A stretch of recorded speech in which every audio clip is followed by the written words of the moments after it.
কিশোরগঞ্জের ভৈরবে মাওলানা রইস উদ্দিন হত্যার প্রতিবাদে ও দোষীদের শাস্তির দাবিতে মানববন্ধন ও বিক্ষোভ সমাবেশ অনুষ্ঠিত হয়েছে।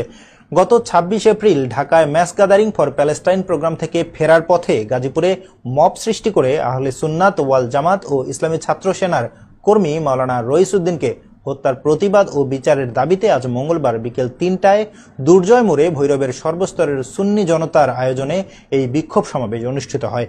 এতে আহলে সুন্নাত ওয়াল জামাত ও ইসলামী ছাত্র সেনার নেতৃবৃন্দ সহ বিভিন্ন মসজিদে মাদ্রাসার উল্লেখযোগ্য ব্যক্তিরা বক্তব্য রাখেন। বক্তারা মাওলানা রইস উদ্দিন হত্যার দ্রুত বিচার না হলে কঠোর কর্মসূচির ঘোষণা দিয়েছেন।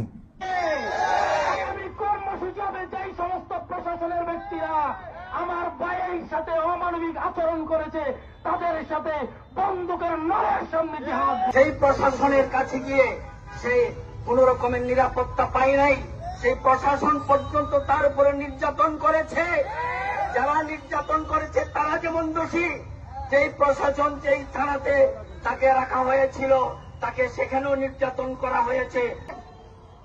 আপনারা জানেন আমার সুন্নি ভাই মাওলানা রইস উদ্দিন সাহেবকে পরিকল্পিতভাবে হত্যা করা হয়েছে। আমরা তার বিচার দাবি করি, তার বিচার কামনা করি। উলামা ইকরাম এখানে রয়েছে, মসজিদ মাদ্রাসার ছাত্ররা রয়েছে। তো এটার দৃষ্টান্ত সুন্নি জনতার অ্যাকশন।